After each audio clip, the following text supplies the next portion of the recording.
네, 지수의 흐름을 보게 되면은 전체적으로 내려가고 있는 상황들만 나오고 있는 것 같지만 세부적으로는 변화되고 있는 요소들도 속속 있는 상황입니다. 자, 그러한 미국 증시 내용을 오늘 또 국내 증시의 연결을 미리 해보겠습니다. 자, 오늘 연결고리 바로자산운용의 윤정식 이사입니다. 이사님, 안녕하세요. 네, 안녕하세요. 네. 자, 오늘도 윤정식 이사와 함께 볼 주제부터 공개해 보겠습니다. 오늘의 주제입니다. 파월 부담감 완화와 달러 약세, 몇 가지 변화점들을 짚어주셨는데요. 관련된 이슈 자세하게 설명해 주십시오. 네, 사실 지난주 금요일 파월 의장의 발언에 대한 부담감으로 금요일날 미국장, 그러니까 금요일 국내 우리나라 시간으로 금요일 밤이었죠. 금요일 밤, 토요일 새벽으로 이루어지는 그 미국장이 크게 하락을 했고요. 그리고 어제 밤이죠. 그러니까 미국장 하락을 했고 어제 국내 시장도 하락을 했습니다. 파월 의장의 발언이 시장의 예상, 그러니까 내용적으로는 시장의 예상을 많이 벗어난 건 아니었는데 좀 어투가 좀 강했었고, 그리고 이 인플레이션이란 부분에 너무나도 많은 집중을 했고, 인플레이션을 잡기 위해서는 사실 내용을 좀 부정적으로 좀 해석을 해보면 인플레이션 잡기 위해서는 경기 침체도 감안하겠다. 인플레이션 나는 꼭 잡을 건데 경기 침체까지도 갈 수 있다라는 이런 얘기를 이렇게 좀 부정적으로 해석도 할 수 있기 때문에 이런 부분들이 시장에는 좀 많이 부담이 됐었는데요. 이 어젯밤 같은 경우는 이런 물론 부담감이 있었습니다. 그렇기 때문에 기술주들이 좀 하락을 했었고요. 반도체 이런 부분들 하락을 했는데, 이 시장은 다시 지금 자리는 좀 가격적으로 좀 매력이 있는 자리긴 하죠. 미국 시장도 그렇고 국내 시장도 그렇고 여기에서는 다시 또 긍정적인 해석이 시장의 미국 장중에 좀 나왔습니다. 인플레이션 완화가 될 가능성, 이럴 가능성이 여전히 좀 매우 높은 상황이다. 왜 그러냐? 가솔린 가격은 여전히 하락세고 중고차 가격도 하락세다. 집값은 최근에 소폭 미국 시장 중심으로 하면 조금 올라가긴 했지만 그래도 제일 크게 영향을 미쳤던 가솔린 가격과 중고차 가격이 하락세를 여전히 보여주고 있기 때문에 인플레이션은 잡힐 것이다. 이 인플레이션이 경기 침체보다 좀 더 막기 어려운 그런 부분이기 때문에 파월 의장이 좀 강하게 말한 것이고, 인플레이션이 완화되고 있기 때문에 파월 의장이 말한 대로 저렇게 강한 이 긴축까지는 가지 않을 것이다. 이런 식으로 좀 긍정적인 해석에 대한 분위기가 나왔습니다. 그러면서 이 낙폭이 점점점 줄어들었고요. 이 장 초반에는 기술주들 낙폭이 좀 더 컸습니다. 기술주들에 대한 낙폭은 줄어들었고, 그러면서 결정적으로 달러화가 다시 약세로 전환을 했습니다. 그러면서 하락폭이 좀 더 빠르게 축소가 되는 모습을 보여줬습니다. 이 파월의 이런 발언이 지속적으로 영향을 미쳤다는 부분들은 부정적이지만, 달러가 약세가 됐다는 부분들, 그리고 종목들의 하락폭이 축소가 됐다는 부분들, 이런 부분들은 분명히 좀 긍정적이다라고 보여지고요. 기술주들은 여전히 좀 부진한 모습들은 보여졌지만, 이 국제유가, 이 오펙 플러스의 감산 가능성에 이 국제유가 강세로 인해서 에너지 업종들은 일부 좀 상승을 하는 그런 모습들은 보여줬습니다. 전체적으로 이 부정적인 부분은 파월 의장 발언의 연속성이지만 저는 좀 긍정적으로 보거든요. 긍정적인 부분들은 찾아본다라면 기술주가 여전히 하락했지만 기술주의 하락도 좀 줄었고 상승하는 섹터들도 나오고 있고, 지수도 역시 하락을 하긴 했지만 하락폭이 장중에 줄어들면서 마감을 했다라는 부분들은 좀 긍정적인 포인트다라고 말씀을 드리겠습니다. 네, 시장에서 특별히 부각되지 않은 점에 대해서 이사님께서 짚어주셨고요. 또 큰 맥락에서는 다 아는 얘기인데 위협적으로 들은 시장 투자자인 것 같습니다. 자, 낙폭 축소하는 그런 분위기에 대해서 말씀을 좀 해주셨는데요. 국내 증시에도 이러한 부분들은 긍정적이지 않을까 이런 생각 듭니다. 어떻습니까?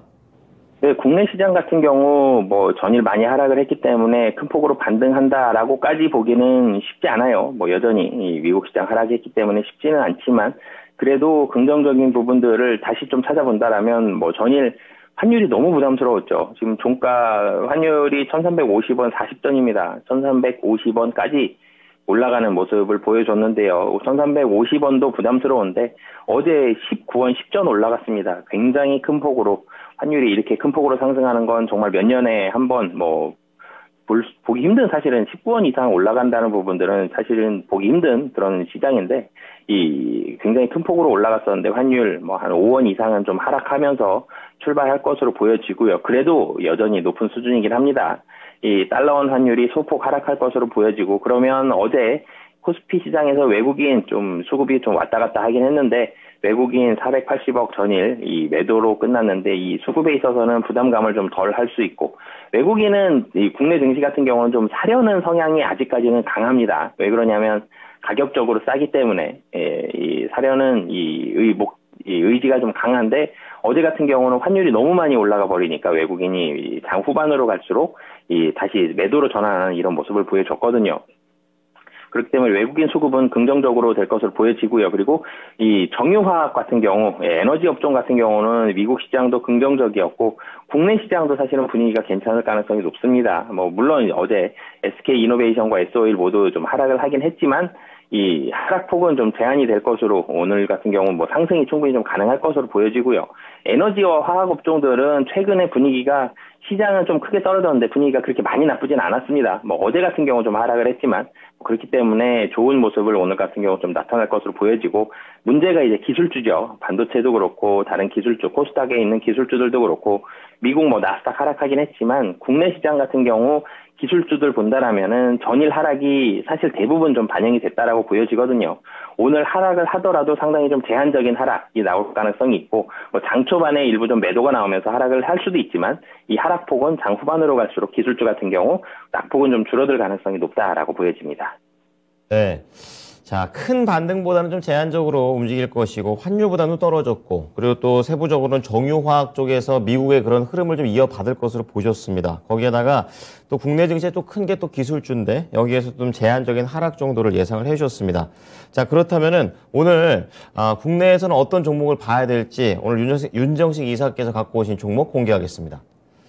자, 오늘의 종목은요. 그렇습니다. 정유, 좋았죠? S-오일을 가장 큰 종목 갖고 오셨는데요. 연결시키는 이유에 대해서 조금 더 자세하게 알려주십시오. 우선 정유주 같은 경우 최근에 오늘 뭐 제가 말씀을 드린 게 기술주가 낙폭을 크게 시작을 하더라도 다시 낙폭 줄일 가능성이 높다라고 말씀을 드렸는데 이 정유주 같은 경우 이 최근에 분위기가 좋죠. 기술주와는 상반되는 그런 분위기. 상당히 안정적이고 특히 S-오일 같은 경우 좀 차곡차곡 올라가는 이런 모습들 보여주는데 실적이 이런 차곡차곡 탄탄한 모습을 많이 보여주는 이유였습니다. 그렇기 때문에 우선 실적이 기술주가 안 좋은데 기술주가 좀 불안할 때 정유주 실적으로 좀 차곡차곡 탄탄한 모습을 많이 보여줬다라는 걸 먼저 말씀을 드리고 싶고요.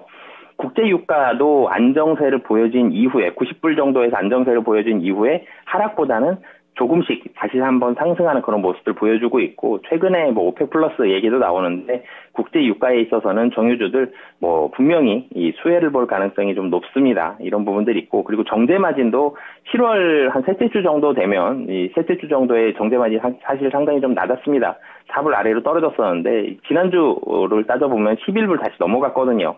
정제 마진 2분기만큼 좋진 않지만 3분기도 여전히 이 정유주에는 수혜를 충분히 볼 수 있는 상황이고 그리고 이 정유 제품 수요, 그리고 화학 제품 수요 모두 다 올라가고 있습니다. 그렇기 때문에 가격도 분명히 좋고요. 이 정유와 화학의 이런 이 석유 제품들, 7월 석유 제품이 연중 최대를 보여주고 있기 때문에 이 실적도, 이 정제 마진도 좋고, 이 제품들의 수출 부분들 보더라도 실적도 상당히 좋을 가능성이 높다. 실적이 좋다라면 시장이 불안할 때는 역시 뭐 실적과 가격 매력이거든요. 이런 부분들 충분히 좀 매력적인 상황이다. 라고 보시면 되겠습니다. 네, 뭐 이제 산유국등에서 유가 올린다고 움직임들이 나오고 있고 거기에다가 말씀해주신 실적에 대한 그런 모멘텀도 짚어주셨습니다. 뭐 오펜하이머나 골드만삭스에서도 간밤에 뭐 에너지 쪽하고 곡물 쪽이 현재 가장 투자할 만한 그런 자산군이다라는 얘기를 또 해줬었는데요. 자, 그 부분을 좀 충분히 반영해 주시고 있는 것 같아요. 자, 그렇다면 좀 더 자세하게 이 S-오일과 관련된 종목 설명 부탁드립니다. 네, 우선 S-오일 2분기 사상 최대의 실적을 기록을 했습니다. 실적이 좋을 거다라고 예상을 했는데 그거보다 훨씬 더 좋았죠. 굉장히 좋은 실적을 기록을 했다라는 부분들, 뭐 그러면서 가격이 사실은 SK 이노베이션보다 더 많이 하락을 했다가 그러면서 이 8월 한 초부터 다시 반등하는 그런 모습을 보여주고 있거든요.